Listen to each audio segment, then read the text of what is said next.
আসসালামু আলাইকুম। Technique easy এডুকেশনের পক্ষ থেকে নবম দশম শ্রেণীর শিক্ষার্থীদের জানাচ্ছি শুভেচ্ছা। টেকনিক ইজি এডুকেশন তোমাদের জন্য নিয়ে এসেছে ইজি বায়োলজি এই বইটি, যার একটি পার্ট হচ্ছে দেখো জ্ঞানমূলক প্রশ্নগুলো নিয়ে আলোচনা করা। এখানে তোমাদের জন্য বিগত কয়েক বছরে আসা গুরুত্বপূর্ণ কিছু জ্ঞানমূলক প্রশ্ন অথবা স্বনামধন্য কিছু স্কুলে আসা অর্থাৎ আমাদের কাছে গুরুত্বপূর্ণ মনে হয়েছে এরকম জ্ঞানমূলক কিছু প্রশ্ন একসাথে করে দেওয়া আছে। দেখো 12 অধ্যায়ের বিগত বছরগুলোতে আসা অথবা গুরুত্বপূর্ণ সবগুলো জ্ঞানমূলক প্রশ্ন তুমি একসাথে পেয়ে যাচ্ছ, যা তোমার সৃজনশীলের ক নাম্বারের ক্ষেত্রে অথবা কোনো এমসিকিউর ক্ষেত্রে অর্থাৎ ছোট প্রশ্নের ক্ষেত্রে এই প্রশ্নগুলো পড়া কিন্তু তোমার জন্য এফেক্টিভ হবে বলে আমি মনে করি। দেখো আমাদের বইটাতে তোমাদের জন্য আরও সংযোজিত আছে কিউআর কোড, যেটা স্ক্যান করার মাধ্যমে তুমি যাতে এই প্রশ্নগুলো আরেকটু সহজে বুঝতে পারো, আরেকটু সহজে যাতে আয়ত্ত করতে পারো, যার জন্যই আমাদের এই প্রচেষ্টা। আমাদের এই বইটাতে কিন্তু অসংখ্য কিউআর কোড রয়েছে, প্রতিটি প্রশ্নের সাথে তুমি একটি করে কিউআর কোড পাচ্ছ। তুমি যখন এই প্রশ্নগুলো সমাধান করতে যাবে সেক্ষেত্রে কোনো অসুবিধা অনুভব করলে তুমি কিউআর কোডটি স্ক্যান করার মাধ্যমে সাথে সাথে একজন শিক্ষক এসে তোমার সাথে এই প্রশ্নগুলো আলোচনা করবে, যার মাধ্যমে এগুলো তোমার বুঝতে আরেকটু সহজ হবে অথবা তোমার আয়ত্ত করার ক্ষেত্রে আরেকটু সুবিধা হবে বলে আমি মনে করি। এখানে দেখো জ্ঞানমূলক প্রশ্ন সমাধানের সাথেও সাথে সাথে আরও তোমাদের জন্য এখানে সংযোজিত আছে বিগত বছরে বোর্ড প্রশ্নগুলো অ্যানালাইসিস করে দেওয়া আছে, অনুশীলনী সমাধান বেসিক, এছাড়াও রয়েছে রোড টু মিশন 100 এবং রোড টু মিশন সাইক্লোনের মতো সাজেশনগুলো, যা তোমার বায়োলজির প্রস্তুতিটাকে আরেকটু জোরদার করবে বলে আমি মনে করি। চলো তাহলে তোমরা কিন্তু চাইলে আমাদের ইজি বইটা বায়োলজি বইটা সংগ্রহ করে নিতে পারো। যারা ইতিমধ্যে সংগ্রহ করে নিয়েছো তাদেরকে অসংখ্য ধন্যবাদ, যারা সংগ্রহ করোনি শীঘ্রই আমাদের বইটি সংগ্রহ করে নাও। এটা তোমার বায়োলজির ভয়টাকে জয় করে বায়োলজি পড়াটা তোমার জন্য আরেকটু সহজ করবে বলে আমি মনে করি। তাহলে চলো আজকে আমরা পড়া শুরু করি। বংশগতিবিদ্যা কাকে বলে? এখন শুনলেই কিন্তু আমরা বুঝতে পারতেছি বংশগতি অর্থাৎ বংশগতি নিয়ে আলোচনা করা হবে। বংশগতি বলতে তোমার পিতামাতার কিছু বৈশিষ্ট্য, যেমন আমরা এরকম বলি না যে মেয়েটা দেখতে তার বাবার মতো হয়েছে, এই বৈশিষ্ট্যটা তার মায়ের সাথে মিলে। তাহলে এই যে বৈশিষ্ট্যগুলা, তোমার চোখের রং, চুলের রং, তোমার উচ্চতা, তোমার গায়ের বর্ণ, চুলের ধরন, এই বিভিন্ন বৈশিষ্ট্য যেগুলো আমরা বাইরে থেকে দেখতে পারি, এই বৈশিষ্ট্যগুলোও যেমন পিতামাতা থেকে আসে, আবার ভিতরে কিছু বৈশিষ্ট্য যেমন তোমার আচার আচরণ, তোমার এই যে মানে অভ্যন্তরীণ কিছু বৈশিষ্ট্যগুলো, এগুলোও কিন্তু আমাদের পিতামাতা থেকে আসে। এখন এই যে বৈশিষ্ট্যগুলা পিতামাতা থেকে সন্তান সন্ততিতে, এছাড়াও এর পরের প্রজন্মে, মানে এভাবে প্রজন্মের পর প্রজন্মে আমরা কিন্তু এই বৈশিষ্ট্যগুলা রিপিট দেখতে পাই, অথবা এগুলার হচ্ছে বংশানুক্রমে এটা হচ্ছে এক প্রজন্ম থেকে আরেক প্রজন্মে যাইতে দেখি। কিভাবে যায়? ডিএনএর মাধ্যমে যায়। ডিএনএর ভিতরে যে জিনগুলা থাকে ওই জিন হচ্ছে আমাদের বৈশিষ্ট্যগুলা ধারণ করে। তাহলে ওই জিনের মাধ্যমে ওই ডিএনএর ভিতরে তোমার মানে কোষের ভিতরে নিউক্লিয়াস, নিউক্লিয়াসের ভিতরে ক্রোমোজোম, ক্রোমোজোমের ভিতরে থাকে ডিএনএ, ডিএনএর ভিতরে জিন, জিনের ভিতরে বৈশিষ্ট্যগুলা থাকে। এভাবে ওই বংশ পরম্পরায় এই বৈশিষ্ট্যগুলা সঞ্চারিত হইতে থাকে। এখন দেখো বংশগতি কাকে বলে? পিতামাতার বৈশিষ্ট্যগুলো বংশানুক্রমে সন্তান সন্ততির দেহে সঞ্চারিত হওয়ার প্রক্রিয়াটাকে বলে। বংশগতি হচ্ছে ওই প্রক্রিয়াটা।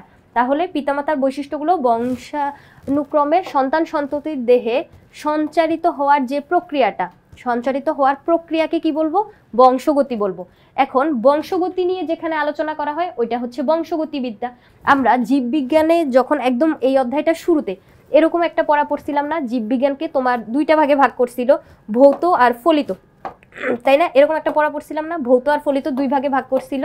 এখন জীববিজ্ঞানকে যখন আমরা ভৌত আর ফলিত দুই ভাগে ভাগ করছিলাম, ওই ভৌতর ভিতরে একটা শাখা ছিল বা একটা পার্ট ছিল হচ্ছে তোমার এরকম বংশগতিবিদ্যা, অর্থাৎ বংশগতি নিয়ে আলোচনা করা হয়, অর্থাৎ জেনেটিক্স। যেটা জেনেটিক্সে কি হয়, তোমার বংশগতি নিয়ে আলোচনা করা হয়। তাহলে দেখো বংশগতিবিদ্যা যেখানে তোমার পিতামাতার বৈশিষ্ট্য যে সন্তান সন্ততিতে পরিবাহিত হবে, এই যে আলোচনাগুলা এটা নিয়ে যেখানে আলোচনা করা হয় সেটা হচ্ছে আমাদের জেনেটিক্স বা বংশগতিবিদ্যা।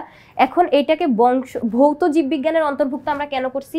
এখন আরেকটা ইনফরমেশন জেনে রাখো যে ভৌত জীববিজ্ঞানের ভিতরে তাদেরকে ইনক্লুড করা হয় যেখানে আমরা হচ্ছে তত্ত্বীয় বিষয় নিয়ে আলোচনা করি। দেখো এই জায়গায় কি হবে, তোমার তত্ত্বীয় বিষয় নিয়ে আলোচনা করা হয়, আর এখানে হচ্ছে তোমার ফলিততে প্রায়োগিক বিষয় নিয়ে আলোচনা করা হয়। তাহলে যেই জায়গাটাই আমরা হচ্ছে প্রায়োগিক বিষয় নিয়ে আলোচনা করব ওগুলাকে আমরা এই ফলিত জীববিজ্ঞানের অন্তর্ভুক্ত করব। আর দেখো এই জায়গায় ভৌত জীববিজ্ঞানের অন্তর্ভুক্ত তাদেরকেই করব যেখানে আমাদের তত্ত্বীয় বিষয় নিয়ে আলোচনা করা হবে। তাহলে এই তত্ত্বীয় বিষয় নিয়ে আলোচনা করা হয় এই যে দেখো এই জায়গায় বংশগতিবিদ্যা যেটা যে বিশেষ শাখায়, এখানে তুমি কিন্তু এই ইনফরমেশনটাও লিখতে পারো ভৌত জীববিজ্ঞানের যে শাখায়। এই যে দেখো এখানে চাইলে তুমি ভৌত কথাটাও বলে দিতে পারো, কি জন্য? এই যে তত্ত্বীয় বিষয় নিয়ে আলোচনা কই করে? ভৌত জীববিজ্ঞানে। তাহলে ভৌত জীববিজ্ঞানের যে শাখায় বংশগতি সম্বন্ধে বিশদ আলোচনা গবেষণা করা হয়, মানে বংশগতি নিয়ে মানে কথাবার্তা বলা হয়, সেটা হচ্ছে বংশগতিবিদ্যা। এখন বংশগতি কি, এটা তো আমরা একটু আগেই পড়ছি, পিতামাতার বৈশিষ্ট্য, সন্তান সন্ততিতে পরিবহন হওয়ার পদ্ধতিটা, এই যে পদ্ধতিটা হচ্ছে বংশগতি।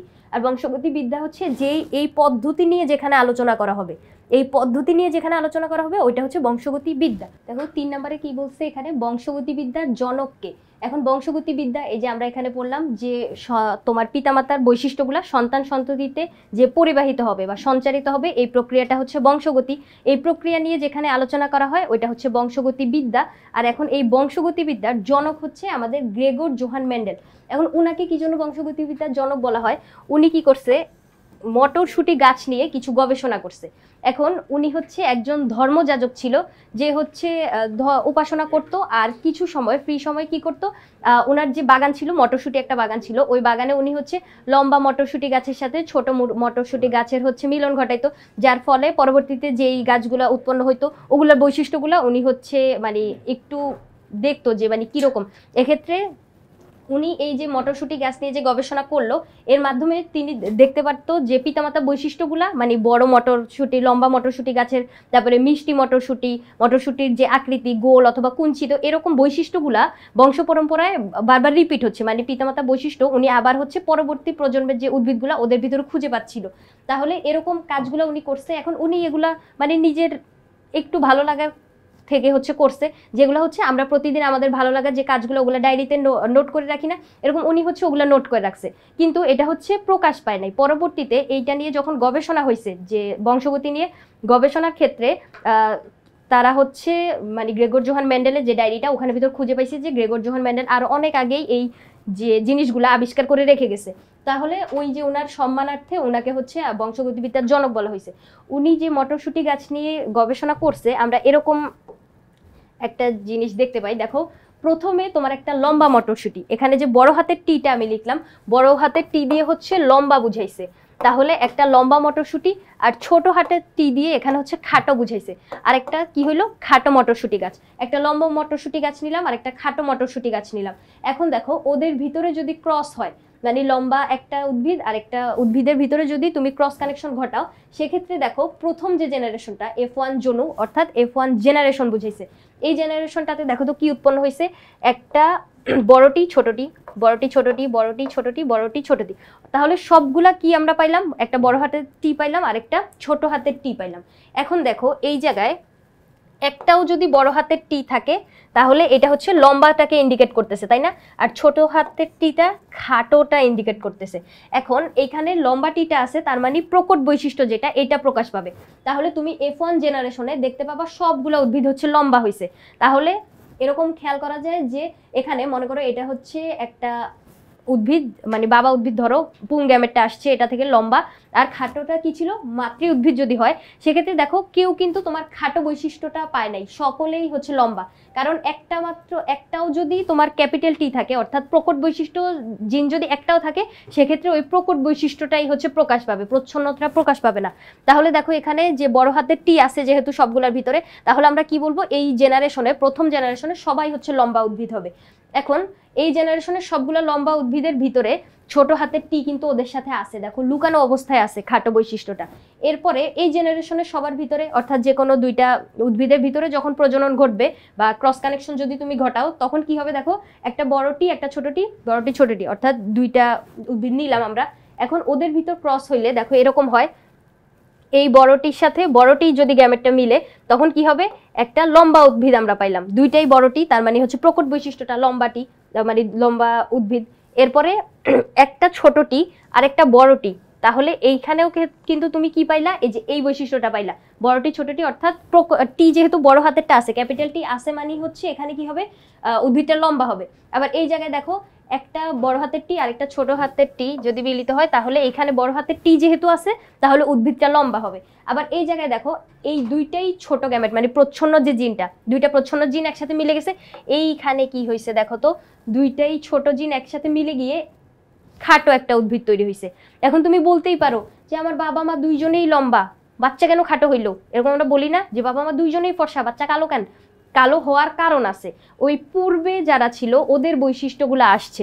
দেখো পূর্বে এখানে একটা যে ছোট হাতে টিওয়ালা একটা উদ্ভিদ ছিল, মানে এই প্রজন্মের আগের প্রজন্মে, মানে এই তোমার প্রজন্ম, তার আগের প্রজন্ম, তারও আগের প্রজন্ম, সেক্ষেত্রে দেখো এই যে আমাদের বংশ পরম্পরায় এই বৈশিষ্ট্যটা দেখো, খাটো ছিল একটা উদ্ভিদ, ওই উদ্ভিদটা কই রিফ্লেক্ট করলো দেখছো, এক প্রজন্ম পরে যায় এসে রিফ্লেক্ট হয়েছে, এখানে ছোট হাতের টি পাইলাম আমরা, তাহলে খাটো একটা উদ্ভিদ পাইছি। এখন তুমি বলতেই পারো সব বাবা মা দুইজনেই লম্বা, খাটো উদ্ভিদ কোথেকে হইলো? খাটো উদ্ভিদ তোমার এই যে বংশ পরম্পরায়, তাহলে বংশ পরম্পরায় বৈশিষ্ট্য রিফ্লেক্ট হইলো, বৈশিষ্ট্য এই যে সঞ্চারণ হইলো, দেখো লম্বা উদ্ভিদ ছিল, লম্বা পাইলা তুমি, আবার এই যে এরকমও পাইলা, F1 জনুতে যেরকম ছিল এরকম প্রচ্ছন্ন বৈশিষ্ট্যটা কিন্তু লুকানো ছিল। এখানে তুমি পিতামাতাকে যে লম্বা বলতেছো, লম্বা হওয়ার ক্ষেত্রে দেখো বড় হাতের টি মানে লম্বা, ঠিক আছে, কিন্তু ওর ভিতরে যে স্মল টিটা যে ছিল, তার মানে প্রচ্ছন্ন বৈশিষ্ট্যটা লুকানো অবস্থায় ছিল, প্রচ্ছন্ন বৈশিষ্ট্য তো প্রকাশ পায় না, প্রকটটা প্রকাশ পায়, তাহলে ওর খাটো জিনটা ওর ভিতরে লুকানো ছিল, তাহলে খাটো জিন ওই বাবার ভিতরে লুকানো ছিল, মায়ের ভিতরে লুকানো ছিল, সেক্ষেত্রে ওই যে গাছটা নতুন যে মানে নতুন যে উদ্ভিদটা তৈরি হলো সেটা কি হলো, একটা খাটো উদ্ভিদ তুমি পেয়ে গেলা। তাহলে এরকম যে বৈশিষ্ট্যগুলা বংশ পরম্পরায় যে এক প্রজন্ম থেকে আরেক প্রজন্মে রিফ্লেক্ট হইলো, এই জিনিসটাই হচ্ছে তোমার মেন্ডেল মানে প্রথম দেখছিল, যার জন্য ওনাকে বংশগতিবিদ্যার জনক বলা হয়। এবার ডিএনএ এর পূর্ণরূপ কি এটা জিজ্ঞেস করছে, পূর্ণরূপ জিজ্ঞেস করছে, তাহলে ডিঅক্সিরাইবো নিউক্লিক অ্যাসিড, ডিএনএ এর পূর্ণরূপ হচ্ছে ডিতে ডিঅক্সি, আর এখানে ডিঅক্সিরাইবো, এনতে হচ্ছে নিউক্লিক, আর এতে হচ্ছে অ্যাসিড। এখন এইটা লেখার ক্ষেত্রে আবার আরএনএটা দেখো রাইবোনিউক্লিক অ্যাসিড, শুনতে তো স্বাভাবিকই লাগতেছে, DNA deoxyribonucleic acid, RNA ribonucleic acid, কিন্তু এই জায়গায় লেখার ক্ষেত্রে একটা জিনিস খেয়াল রাখতে হবে, দেখো তো ডিঅক্সিরাইবোনিউক্লিক অ্যাসিড আর রাইবোনিউক্লিক অ্যাসিড যদি আমি লিখতে যাই, এখানে ডিঅক্সিরাইবো লিখার পরে একটু স্পেস দিয়ে লিখবা নিউক্লিক, কিন্তু রাইবোনিউক্লিক অ্যাসিড যখন লিখতে যাবা তখন হচ্ছে পুরাটা একসাথে থাকবে। দেখো এই জায়গায় deoxyribo nucleic acid, ribonucleic acid, ঠিক আছে, ডিঅক্সিরাইবোতে এখানে হচ্ছে ডি, এই জায়গায় এন, আর এখানে এ, আবার এখানে আর এন এ, কিন্তু এইখানে কি হয় তোমার বইয়ে এরকম ভাবে লিখে দেওয়া আছে, ডিঅক্সিরাইবোর পরে একটু স্পেস দিবা, এরপরে নিউক্লিক লিখবা, এরপর স্পেস দিয়ে অ্যাসিড। আর রাইবোনিউক্লিকের ক্ষেত্রে রাইবো লিখে কিন্তু স্পেস দেওয়া যাবে না, এটা আমি ছোটবেলা যে ভুলটা করতাম, যার জন্য হচ্ছে বলে দিচ্ছি, যে আমি কি করতাম রাইবো লিখে নিউক্লিকে যে এটার মতো করে আলাদা করে ফেলতাম, এটা করা যাবে না, রাইবোনিউক্লিক একসাথে এরপরে অ্যাসিড। তাহলে ডিএনএ আর আরএনএ এর ফুল ফর্ম জানতে চাইছে, আমরা লিখলাম, বানানটা কিন্তু ভুল করিও না, বানান ঠিক করে লেখো, DEOXYRIBO, deoxyribo, NUCLEIC nucleic, ACID acid, তারপরে ribo RIBO NUCLEIC nucleic, ACID। তারপরে ডিএনএ কি, এখন এটাতে হচ্ছে ফুল ফর্ম জানতে চাইছে, আর এখন জানতে চাইছে ডিএনএ কি। ডিএনএ হচ্ছে তোমার এরকম একটা অণু, জৈব অণু, যেখানে হচ্ছে তোমার মানে নির্দেশনা দেওয়া থাকে একটা জীবের যে বৈশিষ্ট্যগুলা, তোমার চোখের বর্ণ মানে চোখের মনির যে বর্ণটা, তোমার চুলের বর্ণ, চুলের ধরন, তোমার গায়ের বর্ণ, তোমার উচ্চতা, এই সব কিছুর একটা নির্দেশনা দেওয়া থাকে, যেই জৈব অণুটার ভিতরে এই নির্দেশনাটা দেওয়া থাকে ওইটাই হচ্ছে তোমার ডিএনএ। ফুল ফর্ম তো হ্যাঁ আমরা মাত্রই জানলাম, ডিঅক্সিরাইবো নিউক্লিক অ্যাসিড, যেটা হচ্ছে ক্রোমোজোমের প্রধান উপাদান। এখন এরকম আমি দেখাই তোমাকে, প্রথমে কি থাকে, একটা নিউক্লিয়াস থাকে, নিউক্লিয়াসের ভিতরে আমাদের কোষের ভিতরে নিউক্লিয়াস থাকে আমরা জানি, এরকম থাকে তাই না, নিউক্লিয়ার মেমব্রেন থাকে, নিউক্লিওলাস থাকে, ক্রোমাটিন জালিকা থাকে, নিউক্লিওপ্লাজম থাকে, এই যে ক্রোমাটিন পেঁচানো যে অংশগুলো আঁকলাম, ক্রোমাটিন জালিকা, এইগুলা হচ্ছে তোমার এরকম মোটা আর খাটো আকার ধারণ করলে ওদেরকে স্পষ্টভাবে দেখা যায়, তাহলে এটা হচ্ছে একটা ক্রোমোজোম। এরপরে এই ক্রোমোজোমগুলোর ভিতরে তোমার হচ্ছে এরকম ডিএনএ অবস্থান করে, আমি যদি একটাকে আঁকি, এটার ভিতরে এরকম পেঁচানো সুতার মতো অংশ থাকে, সুতার মতো অংশগুলো পেঁচায় হচ্ছে তোমার ক্রোমোজোম গঠন করে। তাহলে এই যে পেঁচানো অংশগুলা ভিতরে, এই পেঁচানো অংশগুলোকে যদি আমি আরেকটু জুম করি তাহলে তুমি এরকম দেখতে পাবা, এই পেঁচানো অংশগুলোর ভিতর হচ্ছে তোমার ডিএনএ অবস্থান করে। এই যে ডিএনএটা, ডিএনএর ভিতরে তোমার একটা নির্দিষ্ট অংশ একটা নির্দিষ্ট জিন ধারণ করবে। এই জায়গায় দেখো যে এতটুকু অংশ যদি আমি নিই, মনে করো এই অংশটুকু আমার চোখের বর্ণ, এই যে এখানে আমি আমার বাবা মার মতো কালো চোখ পাইছি, তাহলে এই যে কালো চোখের যে বৈশিষ্ট্যটা আমার, এটা কি ধারণ করলো, এই যে নিউক্লিয়াসের ভিতরে ছিল ক্রোমাটিন জালিকা, যেগুলো ক্রোমোজোমে পরিণত হবে, ক্রোমোজোমের ভিতরে ডিএনএ থাকে, ওই ডিএনএ এর এই একটা নির্দিষ্ট জায়গার ভিতরে তোমার হচ্ছে মানে বৈশিষ্ট্যটা বা জিনটা অবস্থান করতেছে। এইটাকে আবার এরকমও বলতে পারো, ক্রোমোজোমের যে নির্দিষ্ট স্থানে জিন অবস্থান করতেছে ওইটাকে হচ্ছে আমরা লোকাস বলি। এটা একটু পরে আসবে আমাদের। তাহলে আমরা কি বুঝলাম, ডিএনএ হচ্ছে এই জিনিসটা, এই যে একদম শেষে আমি যে পেঁচানো সিঁড়ির মতো যে অংশটা আঁকছি, এটা হচ্ছে তোমার ডিএনএ। এটার ভিতরে তোমার হচ্ছে জিনগুলো অবস্থান করতেছে। তাহলে ডিএনএ কি, এরকম একটা জৈব অণু যেটা নির্দেশনাটা দান করে, তোমার বৈশিষ্ট্যগুলা ধারণ করে রাখে, অথবা তুমি কিরকম বৈশিষ্ট্যের হবা ওই নির্দেশনাগুলা যেই অণুটা দেয় সেটাই হচ্ছে আমাদের ডিএনএ। এরপরে কি বলছে দেখো তো, পিউরিন কি? পিউরিন হচ্ছে এরকম একটা সূত্রক, যেই সূত্রকটাতে যেই সূত্রকটা গঠিত হয় হচ্ছে তোমার অ্যাডিনিন আর গুয়ানিন নিয়ে। এরকম তুমি কতগুলা নাইট্রোজেন বেস জানবা, দেখো আমি এখানে যদি তোমাকে বলি, নাইট্রোজেন বেস এরকম অনেকগুলা থাকে, অ্যাডিনিন, গুয়ানিন, তারপরে সাইটোসিন, থায়ামিন, এরকম অনেকগুলা নাইট্রোজেন বেস থাকে, অ্যাডিনিন, গুয়ানিন, সাইটোসিন, থায়ামিন। আবার আরএনএ এর ক্ষেত্রে থাকে হচ্ছে তোমার ইউরাসিল। এখন এই অ্যাডিনিন আর গুয়ানিন মিলে একটা সূত্রক গঠিত হয়, ওইটা হচ্ছে তোমার পিউরিন। অ্যাডিনিন আর গুয়ানিন নিয়ে গঠিত হয় হচ্ছে পিউরিন, আর সাইটোসিন আর থায়ামিন নিয়ে গঠিত হয় হচ্ছে পাইরিমিডিন। পিউরিন আর পাইরিমিডিন, অ্যাডেনিন আর গুয়ানিন নিয়ে যে সূত্রকটা গঠিত হয় ওইটা হচ্ছে তোমার পিউরিন, আর সাইটোসিন আর থায়ামিন মিলে যেটা গঠিত হয় ওইটা হচ্ছে পাইরিমিডিন। তাহলে পিউরিন আর পাইরিমিডিন এইগুলা হচ্ছে তোমার ডিএনএ এর ভিতরে থাকে। ডিএনএ যদি একটা সুতা তুমি কল্পনা করো, এই যে এরকমই তো থাকে ডিএনএ একটা সুতা, ওই সুতার ভিতরে কিছু অংশ মানে একদম ছোট ছোট ক্ষুদ্র ক্ষুদ্র অনেক ক্ষুদ্র ক্ষুদ্র অংশ মিলেই তো একটা দীর্ঘ বস্তু গঠিত হয়, তাই না? এরকম আমরা জানি মনোমার মিলে পলিমার গঠিত হয়। তাহলে এই যে এটাকে যদি তুমি একটা সুতা মনে করো ডিএনএ কে, ওর ভিতরে যে কিছু উপাদান ওগুলো হচ্ছে তোমার পিউরিন আর পাইরিমিডিন। ওইখানের ভিতরে তোমার অ্যাডিনিন, পিউরিন পাইরিমিডিনের ভিতরে অ্যাডিনিন, গুয়ানিন, আবার সাইটোসিন, থায়ামিন থাকে। এখন এইদিকে তাকাও, কি বলছে যে 5 কার্বন বিশিষ্ট শর্করা, এটা না সরি, নাইট্রোজেন ঘটিত ক্ষারক আর অ্যাডিনিন আর গুয়ানিন দ্বারা হচ্ছে তোমার এই পিউরিনটা গঠিত হয়। তাহলে নাইট্রোজেন ঘটিত ক্ষারকগুলা কি কি? নাইট্রোজেন ঘটিত ক্ষারকই হচ্ছে আমাদের এই যে অ্যাডিনিন আর গুয়ানিন, এটাকে কিন্তু আমরা কি বলি, নাইট্রোজেন বেস বলি। তাহলে এগুলা নাইট্রোজেন ঘটিত যে এই বেসগুলা, বেস মানে হচ্ছে বেস হচ্ছে ক্ষারকে ইংরেজিতে বেস বলবো। তাহলে নাইট্রোজেন ঘটিত যে বেসগুলা, এই দুইটা বেসের ভিতরে মানে 4-5টা বেস আছে আমাদের কাছে, যার ভিতরে অ্যাডিনিন আর গুয়ানিন নিয়ে যে সূত্রকটা গঠিত হয় ওইটাই হচ্ছে আমাদের পিউরিন।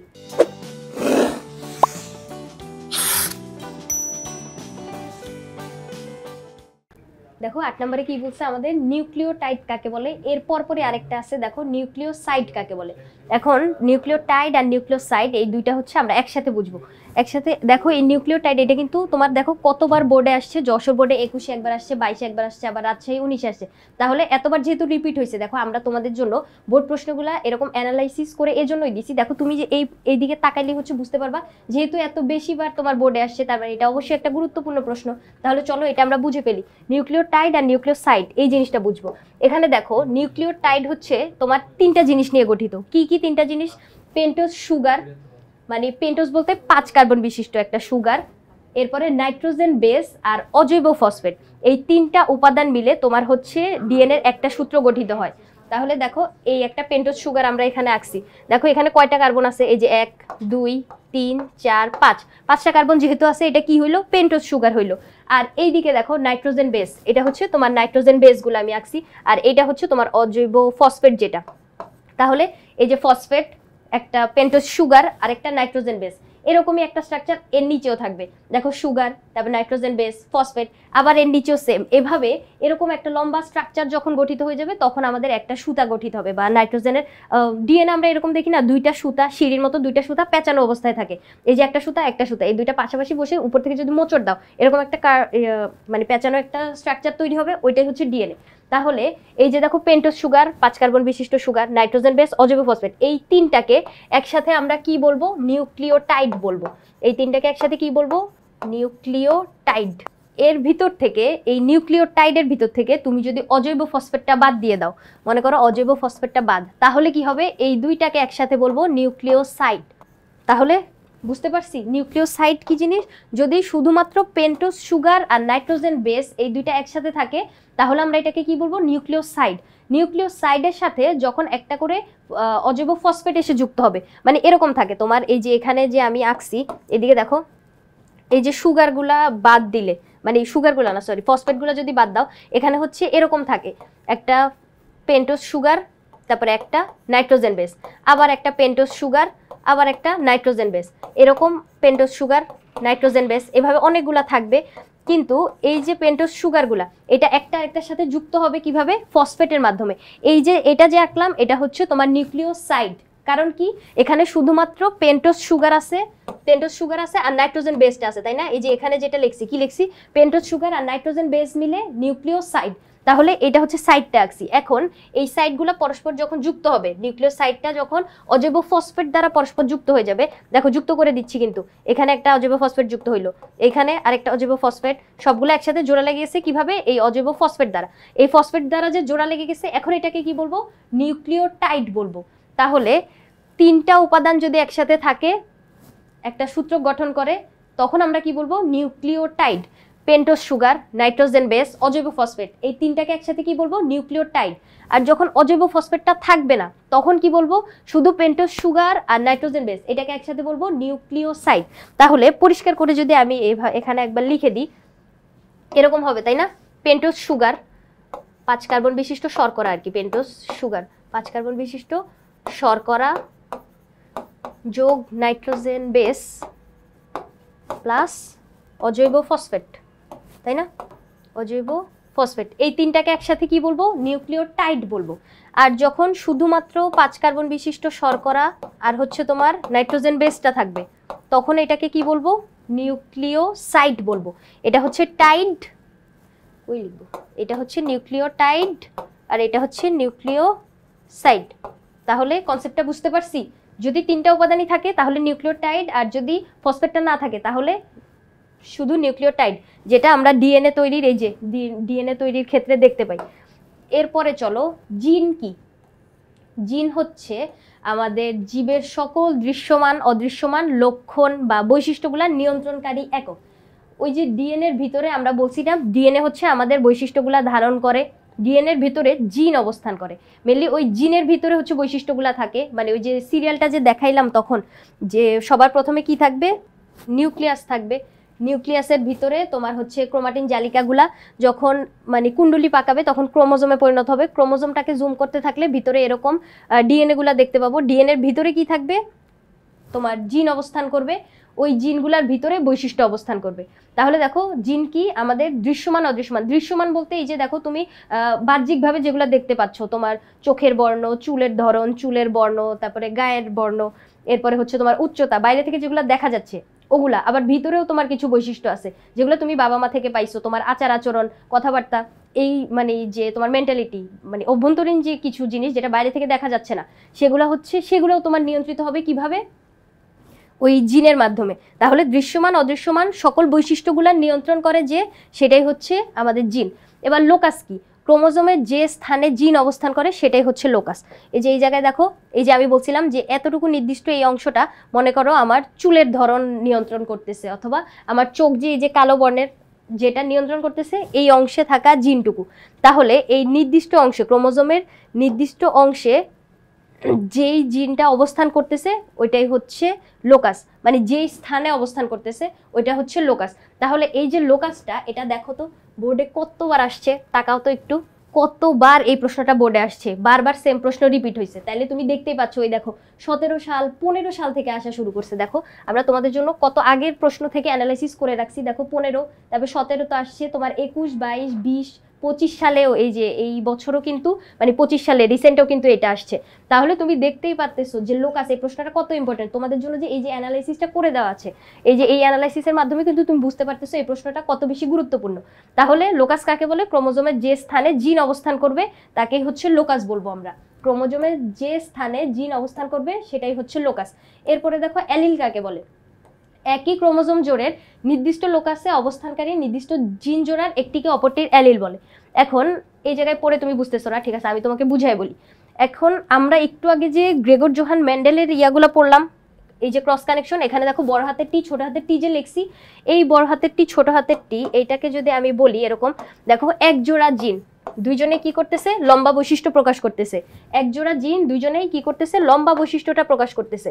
এখন এই যে লম্বা বৈশিষ্ট্য প্রকাশকারী, মানে বড় হাতের টি, ক্যাপিটাল টি দ্বারা যে জিনটা আমি ইন্ডিকেট করলাম, আবার ছোট হাতের টিও দিছিলাম, এক জোড়া জিন যেটা হচ্ছে তোমার খাটো বৈশিষ্ট্যটা নিয়ন্ত্রণ করতেছে। তাহলে দেখো এই যে এক জোড়া জিন, ওরা একজন আরেকজনের অ্যালিল, এই যে দুইটা বৈশিষ্ট্য ধারণকারী জিন, ওরা এই লম্বা জিনটা এটার অ্যালিল, আবার এটার অ্যালিল। আবার বড় হাতের টি ছোট হাতের টিও তো পাইছিলাম, এই যে এরকম পাইছিলাম না। এই ক্ষেত্রে এই ছোট হাতের টিটা বড় হাতের জিনের এটার অ্যালিল, এটা আবার এটার, একজন আরেকজনের অ্যালিল, এটাই বুঝাতে চাইছে। যে অ্যালিল কাকে বলে? একই ক্রোমোজোম জোড়ে নির্দিষ্ট লোকাসে অবস্থানকারী নির্দিষ্ট জিন জোড়া, নির্দিষ্ট ওই যে কাজ করতেছিল, দুইজনে কি করতেছিল? লম্বা বৈশিষ্ট্য প্রকাশ করতেছিল, দুজনে খাটো বৈশিষ্ট্য, মানে নির্দিষ্ট একটা বৈশিষ্ট্য ধারণকারী যে জিনগুলা, ওরা কি করলো দেখো তো, এই যে জোড়ায় জোড়ায় অবস্থান করতেছে, জিন জোড়ায় জোড়ায় অবস্থান করবে, ওই জিনগুলা জোড়ায় যেহেতু আছে তার মানে দুইটা, তাহলে একটা আরেকটাকে কি বলবো? একটা আরেকটার অ্যালিল বলবো। এবার প্রকট বৈশিষ্ট্য কি আর প্রচ্ছন্ন জিন? প্রকট বৈশিষ্ট্য, প্রচ্ছন্ন বৈশিষ্ট্য, প্রকট জিন, প্রচ্ছন্ন জিন, কনসেপ্ট একই, একসাথে চলো বুঝে ফেলি। এইখানে দেখো বড় হাতের টি ছিল, তখন আমি কি বলছিলাম? যে দুইজনের লম্বা, বড় হাতের এই যে টি দ্বারা লম্বা প্রকাশ করছিলাম, আবার ছোট হাতের টি দ্বারা খাটো বুঝাইছিলাম। এই যে দেখো এই দুইটা যখন ক্রস ঘটাইছিলাম আমরা, এখানে যখন বড় হাতের টি আর ছোট হাতের টি যখন ক্রস ঘটাইছিলাম, এই জায়গায় কি হয়েছিল? বড় হাতের টি ছোট হাতের টি মিলে আমরা এরকম একটা জেনারেশন পাইছিলাম, যেখানে হচ্ছে দেখো সবাই কি ছিল? সবাই হচ্ছে তোমার লম্বা ছিল, কিন্তু সবাই যে যদিও লম্বা, ওদের ভিতরে কিন্তু ওই যে ছোট হাতের টিটা লুকানো অবস্থায় ছিল, মানে খাটো জিনটা মানে প্রচ্ছন্ন অবস্থায় ছিল। এখন তোমার দুইটা জিন একসাথে অবস্থান করতেছে, বড় হাতের টিও আছে, ছোট হাতের টিও আছে, কিন্তু এক্ষেত্রে আমরা প্রথম জেনারেশনে কি পাইছিলাম? সবগুলা উদ্ভিদ লম্বা পাইছিলাম না। এখন ছোট হাতের টি থাকা সত্ত্বেও ওদেরকে আমরা লম্বা কিভাবে পাইলাম? কারণ এই যে দুইটা বৈশিষ্ট্য, লম্বা বৈশিষ্ট্য আছে, ছোট বৈশিষ্ট্য মানে খাটো বৈশিষ্ট্যটাও আছে, এর ভিতরে প্রকাশ পাইলো কোনটা? লম্বাটা প্রকাশ পাইছে, তাহলে যেটা প্রকাশ পাবে ওটা হচ্ছে প্রকট বৈশিষ্ট্য। আর লুকানো অবস্থায় আছে যেটা, সেটা পরবর্তীতে কখনো প্রকাশ পাবে, মানে নেক্সট জেনারেশনে যাওয়ার পরে। ওই যে প্রকাশ পাইছিল কিন্তু ছোট হাতের টি পাইছিলাম না আমরা, চারটা উদ্ভিদ যদি হয়েছিল, একটা একদম পিওর লম্বা ছিল, আরেকটা হচ্ছে তোমার লম্বা ছিল কিন্তু তার ভিতরে প্রচ্ছন্ন জিনটা মানে খাটো জিনটা লুকানো অবস্থায় ছিল, আর এখানে যে বড় হাতের ছোট হাতের দুইটা টি ছিল, ওরা হচ্ছে একদম খাটো উদ্ভিদ ছিল। তাহলে প্রথম জেনারেশনে আমরা যাদেরকে পাইছিলাম, যে উদ্ভিদগুলাকে, ওরা সবাই হচ্ছে তোমার লম্বা উদ্ভিদ ছিল, কিন্তু ওদের ভিতরে খাটো জিনটা লুকানো অবস্থায় ছিল।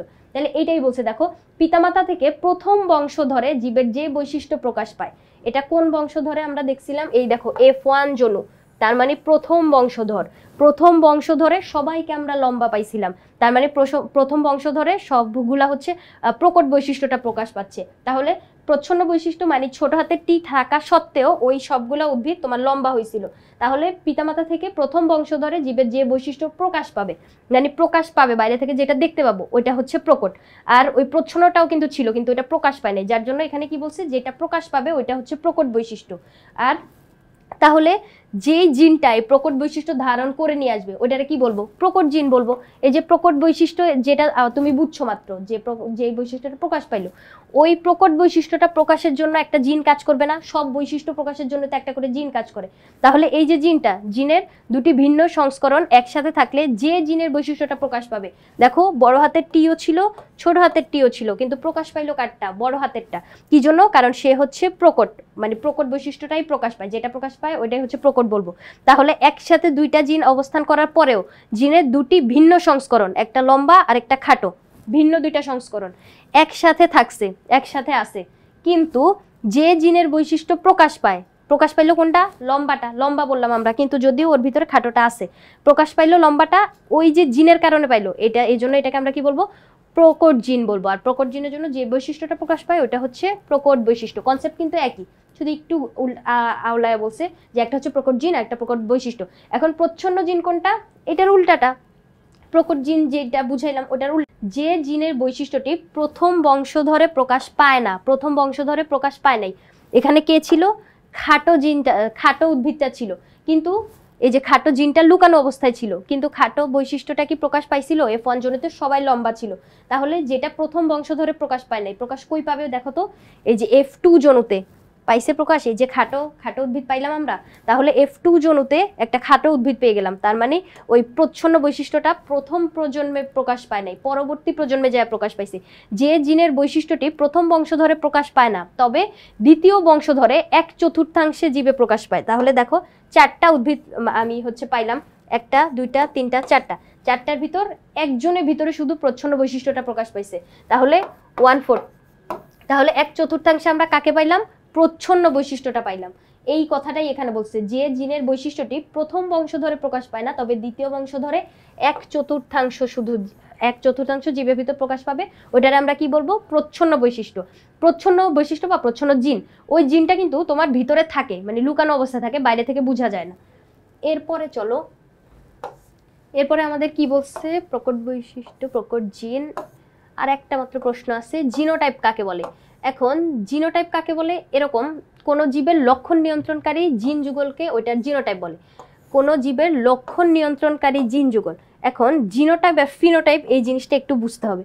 কোন জীবের লক্ষণ নিয়ন্ত্রণকারী, এখন দেখো এই জায়গায় যে আমি পিতা উদ্ভিদের ক্ষেত্রে কি বললাম, বড় হাতের টি নিছিলাম আমরা, তাই না? আবার মাতার ক্ষেত্রে কি নিয়েছিলাম, ছোট হাতের টি নিয়েছিলাম। এই যে এভাবে তুমি প্রকাশ করলা, লম্বা বুঝাইছো, বড় হাতের টি দিয়ে কি বুঝাইলাম, লম্বা বুঝাইলাম, ছোট হাতের টি দিয়ে খাটো বুঝাইলাম। আবার এরকম তুমি আরো নিতে পারো, মটরশুঁটি, মনে করো এটা তো লম্বা খাটো নিলাম, মটরশুঁটি যে মানে মটরশুঁটির যে দানাটা ওইটা গোল হবে নাকি কুঞ্চিত হবে, সেক্ষেত্রে আমি বড় হাতের আর নিলাম গোল মটরশুঁটির জন্য, ছোট হাতের আর নিলাম কুঞ্চিত মটরশুঁটির জন্য। তাহলে এটা হচ্ছে গোল মটরশুঁটি, এটা হচ্ছে তোমার কুঞ্চিত মটরশুঁটি। এরপরে আরো বৈশিষ্ট্য থাকতে পারে, মটরশুঁটির ফুলগুলা সাদাও হইতে পারে, গোলাপিও হইতে পারে। তাহলে সাদা ফুলের ক্ষেত্রে বা লাল ফুলের ক্ষেত্রে আমরা কি নিব, বড় হাতের 2টা আর নিব লাল ফুলের ক্ষেত্রে, আবার সাদা ফুলের জন্য কি নিব, ছোট হাতের আর নিব। এরকম মানে বৈশিষ্ট্যগুলো যে আমি নিচ্ছি, এখানে দেখো বড়টি ছোটটি এক একটা জিনিস প্রকাশ করতেছে, মানে লম্বা খাটো। এরকম তুমি যেই এই টি দ্বারা যে আমি ইন্ডিকেট করলাম, বড় হাতের টি ছোট হাতের টি, এগুলো হচ্ছে তোমার জিনোটাইপ। আর এইখানে যদি আমি পিতা মাতাকে এরকম ভাবে বুঝাইতাম, দেখো এরকম সাইন দিয়ে যদি আমি বুঝাই, এটা হচ্ছে পিতা আর এটা হচ্ছে মাতা, এইগুলাকে বলবো হচ্ছে ফিনোটাইপ। তাহলে জিনোটাইপ আর ফিনোটাইপের ভিতর পার্থক্য আমরা বুঝছি। জিনোটাইপ হচ্ছে এরকম এই জিনিসগুলা, যেটা কি বলছে আমাদের, কোন জীবের লক্ষণ নিয়ন্ত্রণকারী জিন যুগলকে জিনোটাইপ বলে। তাহলে লক্ষণ নিয়ন্ত্রণকারী জিন যুগল, যুগল বলতে হচ্ছে জোড়াটা। তাহলে দেখো লম্বা বৈশিষ্ট্য নিয়ন্ত্রণ করবে এই যে 2টা বড় হাতের টি, তাহলে ও বৈশিষ্ট্য বা লক্ষণগুলো নিয়ন্ত্রণ করতেছে। আবার ছোট হাতের টি ওর খাটো লক্ষণগুলো নিয়ন্ত্রণ করতেছে। তাহলে লক্ষণ নিয়ন্ত্রণকারী এই যে জিন যুগল, এই 2টাকে আমরা কি বলবো, একসাথে জিনোটাইপ বলবো। আর প্রকাশ করার ক্ষেত্রে এরকম কিছু সাংকেতিক চিহ্ন ব্যবহার করা হয়। এই যে দেখো পিতা বুঝাইছে আর মাতা বুঝাইছে, এটা দিয়ে হচ্ছে ফিনোটাইপ বোঝায়। তাহলে জিনোটাইপ আর ফিনোটাইপের পার্থক্য আমরা বুঝলাম। এখন এই যে জিনিসগুলো আমরা এখানে কি করলাম, 16টা প্রশ্ন সমাধান করলাম। এই 16টা প্রশ্ন কিন্তু তোমার গুরুত্বপূর্ণ কতগুলা প্রশ্ন, দেখো তুমি বোর্ডে আসা দেখলেই বুঝতে পারবা। তাহলে এগুলো কতবার বোর্ডে রিপিট হইলো, দেখো আমরা এরকম বিগত বছরে আসা গুরুত্বপূর্ণ কতগুলো ক নাম্বার প্রশ্ন সমাধান করলাম। এই ক নাম্বার প্রশ্নগুলো কিন্তু তোমার সৃজনশীলের ক্ষেত্রে মানে গুরুত্বপূর্ণ একটা রিফ্লেক্ট ফেলবে। কি জন্য আমরা এরকম বলে থাকি না, first expression is the last expression. তুমি যদি তোমার সৃজনশীলের ক আর খ নাম্বার কখনো ভুল লেখো, গ আর ঘ তুমি যত সুন্দর লেখো, জীবনেও টিচার নাম্বার দিবে না। কারণ ওই যে একটা ধারণা চলে আসবে যে এই বাচ্চাটা হয়তো পারে না, তাহলে তোমাকে ক আর খ কখনো ভুল করা যাবে না। এরকম সৃজনশীলগুলাই সিলেক্ট করবা যেটা তুমি ক আর খ একদম ভালোভাবে পারো। তাহলে দেখো ক আর খ এর জন্য আমরা কতগুলা গুরুত্বপূর্ণ ক নাম্বার পড়লাম। তাহলে আমি আশা করি তোমাদেরকে বুঝাইতে পারছি, এই রিলেটেড আরেকটু ইনফরমেশন দেওয়ার চেষ্টা করছি। অর্থাৎ প্রশ্ন যদি হুবহু এরকম না হয়ে একটু ঘুরায় পেঁচাই দেয় যাতে তোমরা অ্যান্সার করতে পারো, সেক্ষেত্রে আমি আশা করব আমাদের ইজি বায়োলজি বইটা তোমার জন্য একটা ভালো সহায়ক হবে। এই বইটাতে যেহেতু কিউআর কোড আছে, তোমাদের কিন্তু কোনো আলাদা কোনো কোর্সে ভর্তি হওয়া লাগতেছে না। এরকম শহরের স্টুডেন্টদের জন্য ছাড়াও গ্রামে যে প্রত্যন্ত অঞ্চলে যেই শিক্ষার্থীরা আমার রয়েছে, তারাও কিন্তু এই বইটা সংগ্রহ করার মাধ্যমে দেখো বইয়ের পড়াগুলোর সাথে সাথে একজন শিক্ষককে কিন্তু সাথে পেয়ে যাচ্ছে। তাহলে এক্ষেত্রে তার আলাদা করে কোনো শিক্ষকের কাছে যাওয়া লাগতেছে না, কোনো কোর্স ফি দিয়ে আলাদা ভিডিও গুলোর জন্য কিন্তু আলাদা পেমেন্ট করা লাগতেছে না। তাহলে আমাদের এই বইটা তোমার জন্য একটা যুগান্তকারী একটা কিছু আমরা বলতে পারি, যার জন্য তোমরা কিন্তু চাইলে আমাদের ইজি বায়োলজি বইটা সংগ্রহ করে নিতে পারো। যারা ইতিমধ্যে সংগ্রহ করে নিয়েছো তাদেরকে অসংখ্য ধন্যবাদ। পরবর্তী পর্বে আমরা এরকম জ্ঞানমূলক আরো কিছু প্রশ্ন নিয়ে তোমাদের সাথে আলোচনা করব। আজকের পর্ব এই পর্যন্তই, পরবর্তী পর্ব দেখার আমন্ত্রণ রইল। ধন্যবাদ সবাইকে।